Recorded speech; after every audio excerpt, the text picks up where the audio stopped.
Hola amigos y amigas de mi amigo Freud.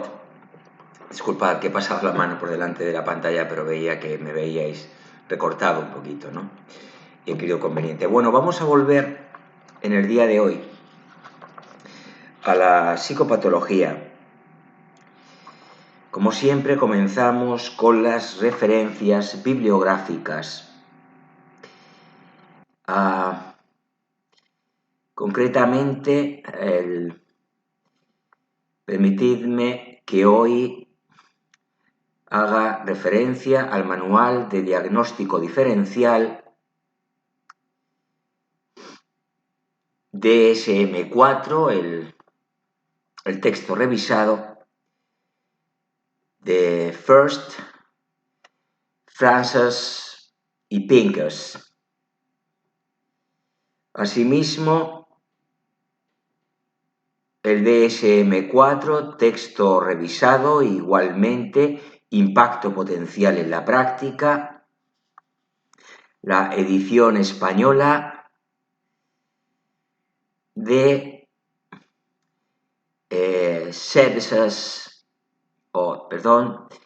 Psychiatric Services, volumen 1, número 2.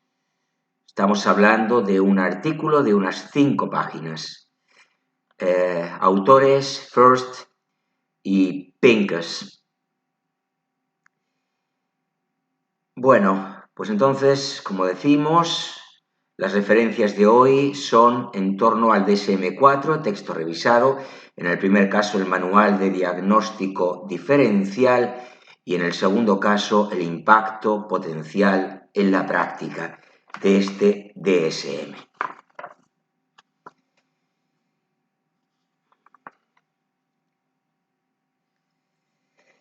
Bien, y vamos a continuar donde lo habíamos dejado. Habíamos empezado con el Diagnostic and Statistical Manual of Mental Disorders, el DSM o DSM, como conocemos en castellano. Bueno, habíamos dicho al final del anterior vídeo que la primera clasificación psiquiátrica oficial norteamericana se creó por encargo del gobierno de aquella nación en 1840, mediado el siglo XIX. Incluía bajo los términos de idiocia y locura todas las alteraciones mentales. Como veis, algo arcaica, ¿verdad? Tras diversas modificaciones y ampliaciones, en 1880 se ampliaron a 7 categorías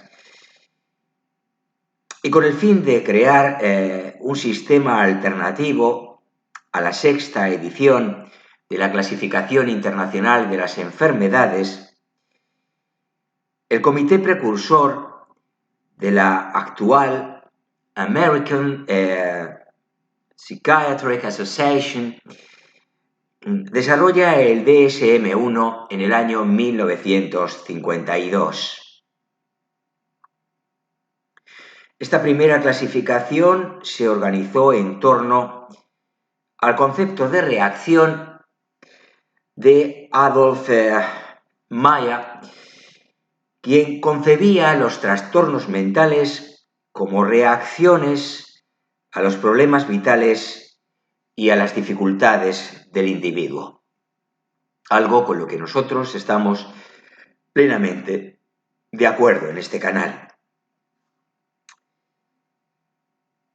En este primer catálogo se hace también patente la influencia de la obra de Freud. Así aparecen términos como neurosis, mecanismos de defensa, entre otros, y los trastornos mentales se conciben como expresiones simbólicas de reacciones psicológicas o psicosociales latentes.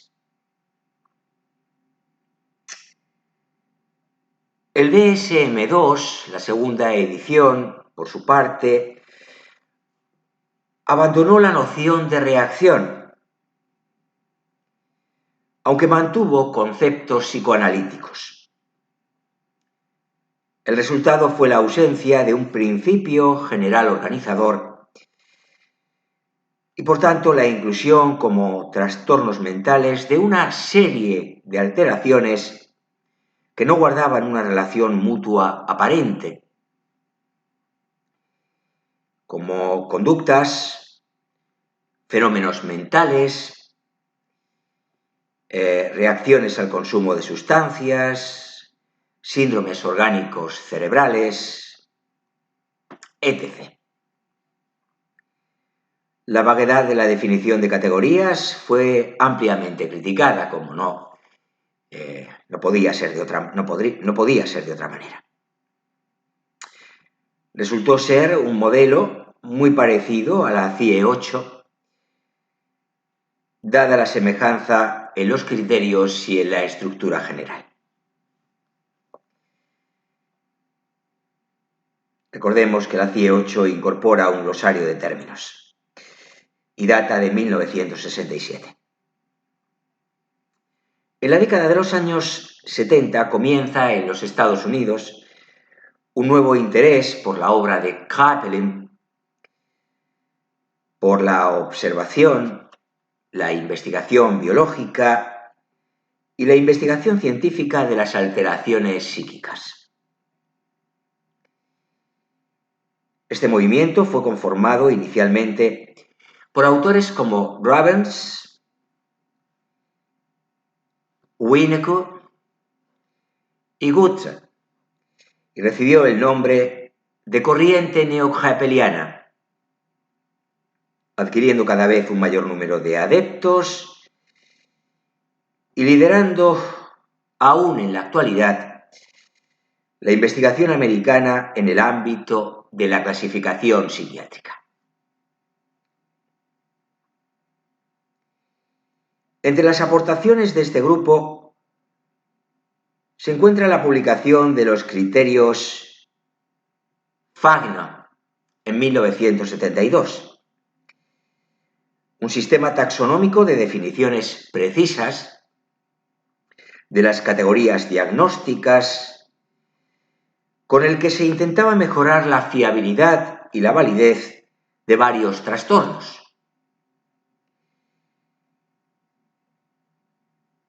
Y que supuso realmente una mejora de la fiabilidad, como decimos, aunque a expensas de una menor amplitud de las categorías.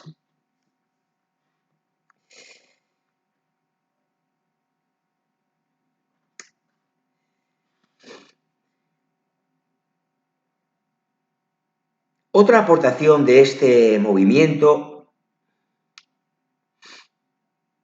fueron los criterios diagnósticos de investigación, RDC, por sus siglas en inglés, obviamente, que delimitan básicamente una sintomatología fundamental y asociada y unos criterios de exclusión para cada categoría. Rompen asimismo con la terminología tradicional, hablando de trastornos en vez de enfermedades y eliminando conceptos como neurosis o psicosis.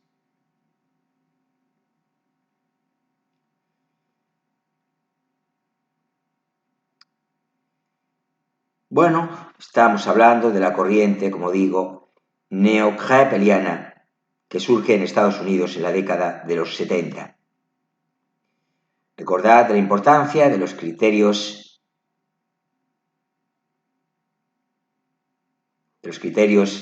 Fagna en 1972 y de los criterios diagnósticos de investigación.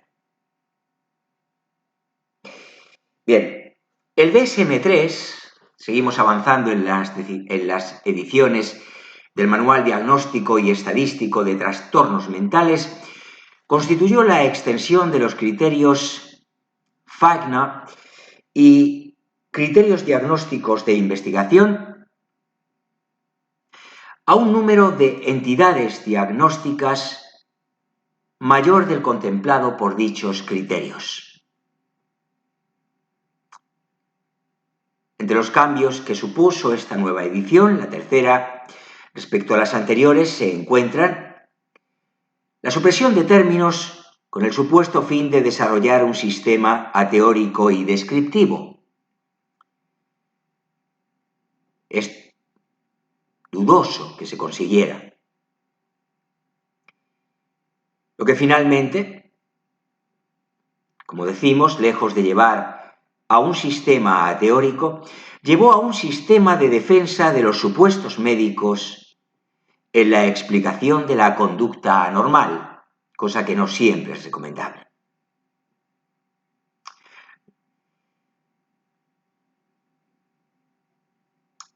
Bueno, entre los cambios que supuso esta nueva edición, acabamos de mencionar la supresión de términos con ese supuesto fin de alcanzar un sistema teórico y descriptivo. Seguimos enumerando cambios asociados a la tercera edición, la definición de todas las categorías diagnósticas mediante criterios explícitos de inclusión y exclusión, aunque con una utilidad escasamente documentada desde el punto de vista empírico,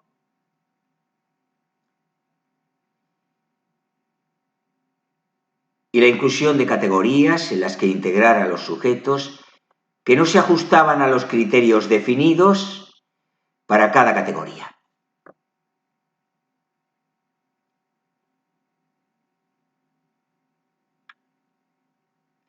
Sobre esto se preguntó en el examen PIR del año 2003. Concretamente la pregunta número 166. Seguimos con la enumeración de los cambios de esta tercera edición.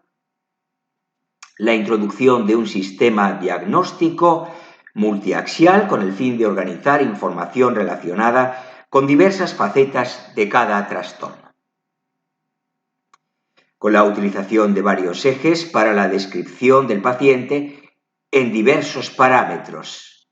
También sobre esto se preguntó concretamente en el examen PIR de 2002 en la pregunta 127.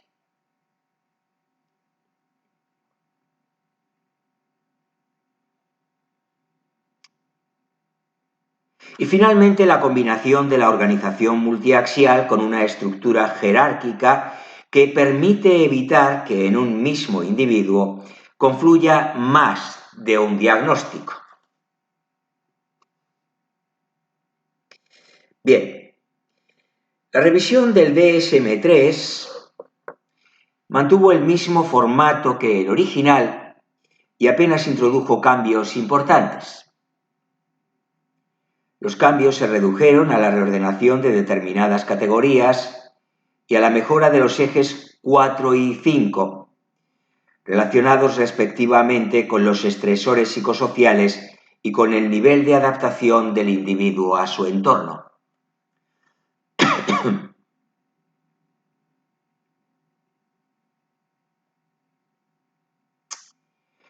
El objetivo principal del DSM-4, nos encontramos ya en la cuarta edición, es dar prioridad a los resultados de la investigación sobre otros criterios de decisión en la nueva clasificación. Por ejemplo, sobre el consenso entre expertos.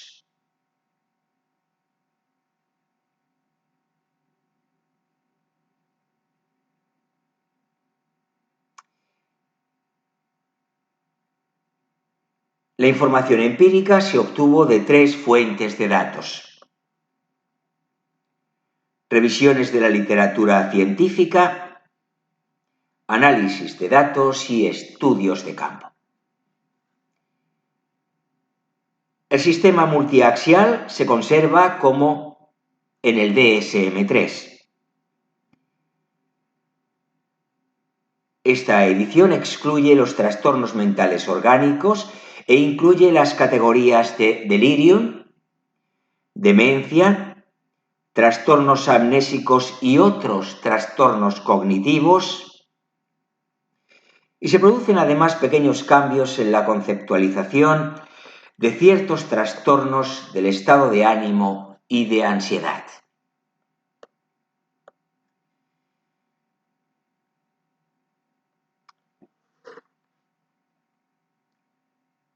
Se reformulan algunos criterios de ciertos trastornos de personalidad y desaparece el trastorno de personalidad pasivo-agresivo, del que muchos seguramente habréis hablado fuera de entornos profesionales.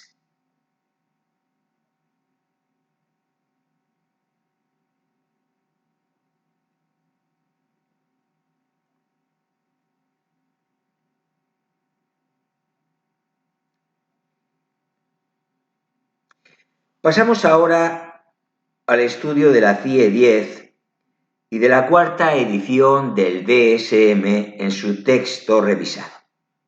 Comencemos por la CIE 10. La clasificación internacional de las enfermedades en su 10ª edición contiene 21 capítulos que abarcan todo el espectro de las enfermedades.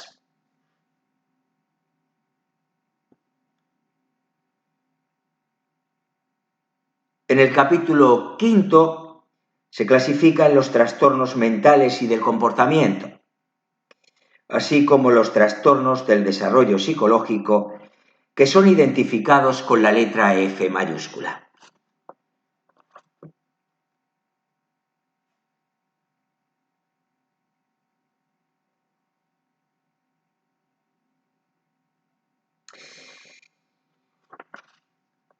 Comencemos, pues, con la CIE 10. Su estructura básica, como decimos, se articula en 21 capítulos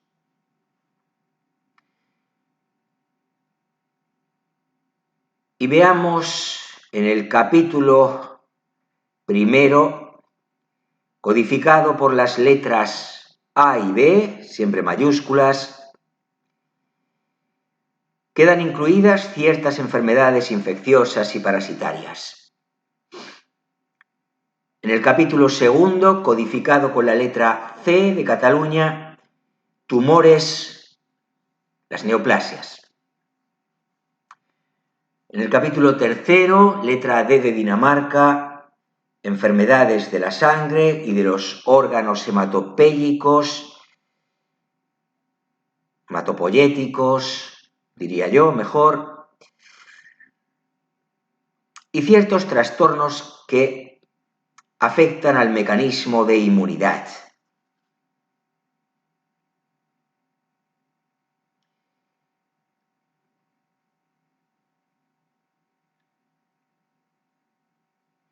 En el capítulo cuarto, letra E de España, enfermedades endocrinas, nutricionales y metabólicas. En el capítulo quinto, letra F, el nuestro, el que nos incumbe, más directamente, trastornos mentales y del comportamiento. En el capítulo sexto, letra G de Granada, enfermedades del sistema nervioso. En el capítulo séptimo, letra H, enfermedades del ojo y sus anexos. En el capítulo 8, letra igualmente H, enfermedades del oído y de la apófisis mastoides.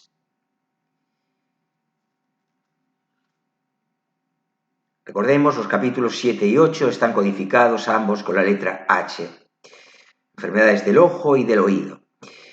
Capítulo 9, letra I, latina, enfermedades del sistema circulatorio. Capítulo 10, codificado con la letra J, enfermedades del sistema respiratorio. Capítulo 11, con la letra K, enfermedades del sistema digestivo. Capítulo 12, con la letra L, enfermedades de la piel y del tejido subcutáneo,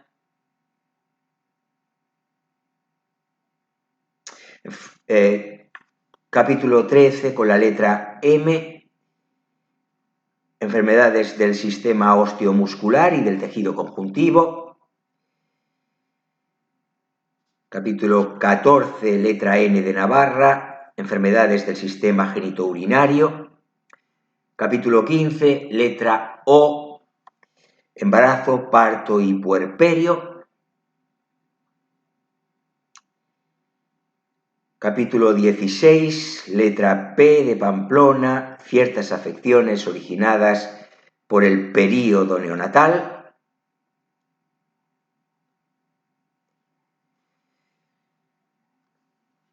Capítulo 17, letra Q, malformaciones congénitas, deformidades y anomalías cromosómicas. Capítulo 18, letra R, síntomas, signos y hallazgos anormales clínicos y de laboratorio no clasificados en otra parte, en esta CIE.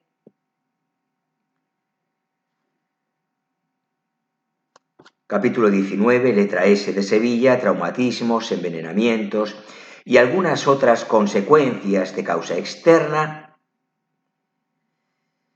Capítulo 20, codificado por las letras V, X e Y, causas extremas de morbilidad y de mortalidad, accidentes de transporte. Y por último, capítulo 21, codificado con la letra Z, factores que influyen en el estado de salud y contacto con los servicios de salud.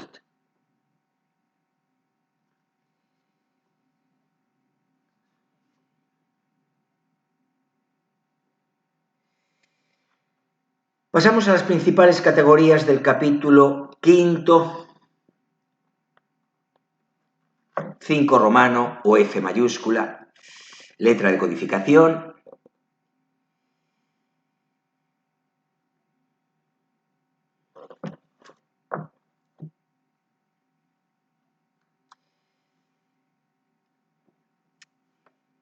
Bien, tenemos F00 a F09,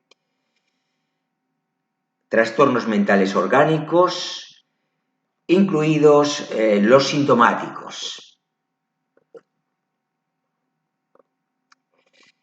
Primera sección de este capítulo 5 de la CIE 10, dedicado a los trastornos mentales y del comportamiento. F10 a F19, trastornos mentales y del comportamiento debidos al consumo de sustancias psicotropas. F20 a F29, esquizofrenia, trastorno esquizotípico y trastornos de ideas delirantes. De F30 a F39, trastornos del humor afectivos. De F40 a F49, trastornos neuróticos secundarios a situaciones estresantes y somatomorfos. De F50 a F59, trastornos del comportamiento asociados a disfunciones fisiológicas y a factores somáticos.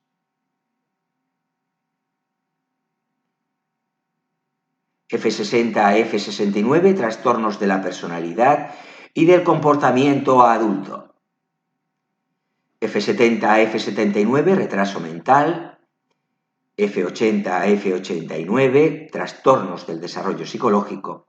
Y F90 a F99, trastornos del comportamiento y de las emociones de comienzo habitual en la infancia y en la adolescencia.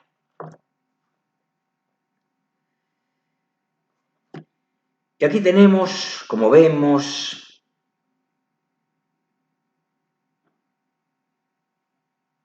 las 10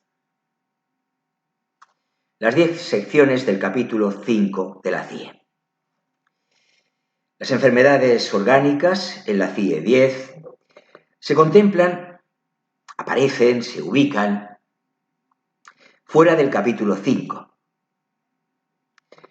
Cada grupo de enfermedades en su capítulo correspondiente. Pero se codifican si se utiliza la codificación multiaxial propuesta para los trastornos mentales en el eje 1.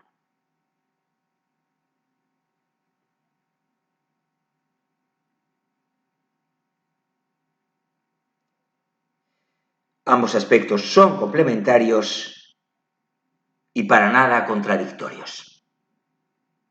Sobre esto se preguntó también en un examen PIR, concretamente en el año 2001.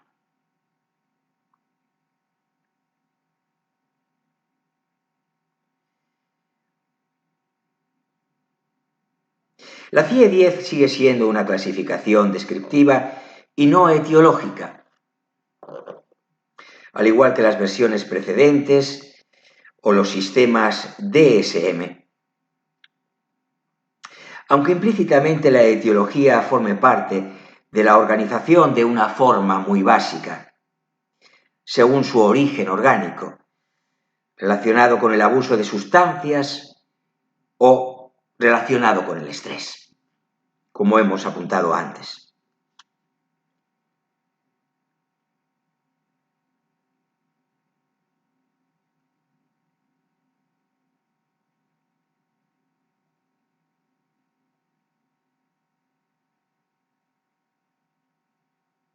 Junto a la CIE-10 se han publicado una serie de entrevistas semiestructuradas que pretenden facilitar la obtención de datos para determinar la presencia o ausencia de los criterios de inclusión o exclusión, correspondientes a cada trastorno mediante preguntas estandarizadas que facilitan valorar la existencia de experiencias subjetivas anormales, así como su significación clínica.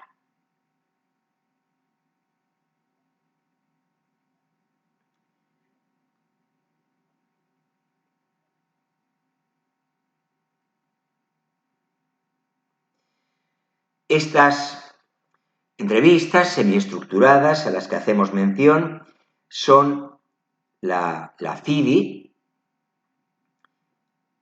Composite International Diagnostic Interview, Raven y colaboradores en 1988, entrevista diagnóstica internacional compuesta, sobre ella se preguntó en la edición de 2004 del examen PIR. Repetimos, entrevista diagnóstica internacional compuesta, publicada en 1988, Raven y colaboradores. Tenemos también la SCAN,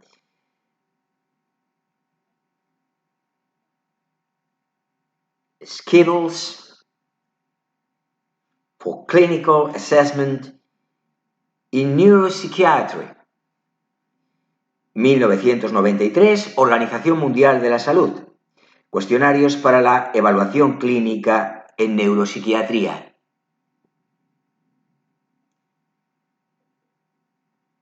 Repetimos, aparecida en 1993,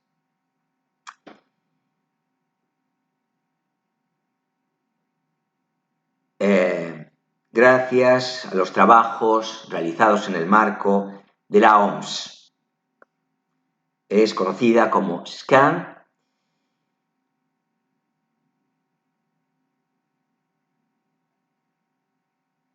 Schedules for Clinical Assessment in Neuropsychiatry.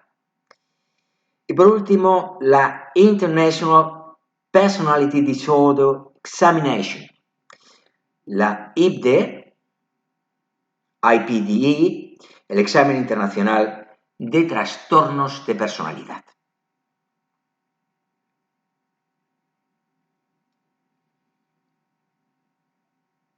Bien, recordamos que estas entrevistas semiestructuradas Tienen como objetivo la obtención de datos para determinar la presencia o ausencia de los criterios de inclusión o exclusión correspondientes a cada trastorno. Constan de preguntas estandarizadas que pretenden facilitar la valoración de la existencia de experiencias subjetivas anormales, así como su significación clínica.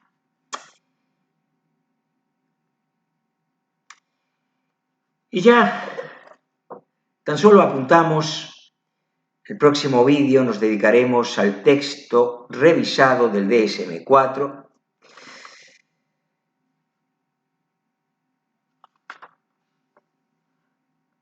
como digo, ya hemos hablado antes de adentrarnos en la CIE 10 del DSM-4 que pretendía dar prioridad a los resultados de la investigación sobre otros criterios como podía ser el consenso entre expertos. En el DSM-4, en su texto revisado, los trastornos se organizan en 16 categorías principales y un apartado para otras alteraciones que pueden ser objeto de atención clínica. Tan solo expondremos las principales categorías del DSM-4 en su texto revisado. Pasamos a ello. Trastornos normalmente diagnosticados por primera vez en la infancia, niñez y adolescencia. Delirium, demencia, trastornos amnésicos y otros trastornos cognitivos. Trastornos mentales debidos a una alteración médica general no clasificados en otros apartados. Trastornos relacionados con sustancias. Esquizofrenia y otros trastornos psicóticos. Trastornos del estado de ánimo. Trastornos de ansiedad, trastornos somatoformes, trastornos facticios, los explicaremos más adelante, trastornos disociativos, trastornos sexuales y de identidad de género, trastornos alimentarios, trastornos del sueño, trastornos del control de impulso no clasificados en otros apartados, trastornos adaptativos, trastornos de la personalidad y otros problemas que pueden ser objeto de atención clínica.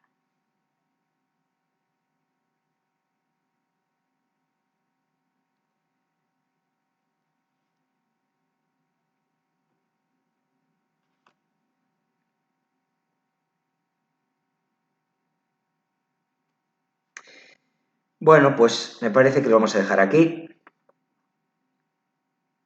Sí, lo dejamos aquí. Respetamos más o menos el estándar, 33 minutos de duración de este vídeo. Espero que haya sido de vuestro interés, os haya resultado útil, lo valoréis positivamente. En cualquier caso, si es así, os agradecería que dierais me gusta al vídeo. De esta manera recibo el feedback oportuno. Si no conocéis, si no sois asiduos al canal, a mi amigo Freud, os invito a daros un paseo por sus contenidos. Si finalmente, después de conocerlos, los valoráis globalmente de manera positiva, pues os animo a suscribiros al canal. Para los que ya sois asiduos, si todavía no habéis dado el paso de la suscripción, pues os animo a hacerlo, ¿no? De esa manera crecemos todos juntos, ganamos en visibilidad, potenciamos a mi amigo Freud en la red, en Internet. Y además, bueno, y concretamente en esta plataforma, que simplemente es un rincón importante, pero un rincón de la web, ¿no? De esta maravillosa red que nos une a todos en el mundo, esta red digital, Internet. Bueno, dentro de poco llegará un próximo vídeo.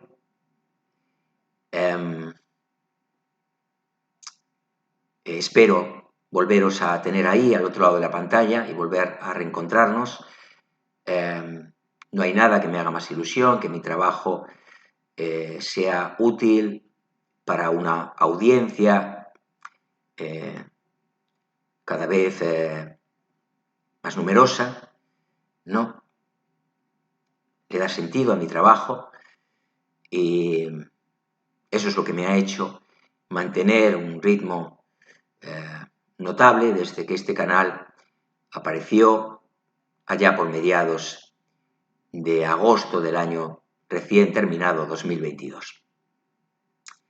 El próximo vídeo, como digo, llegará muy pronto.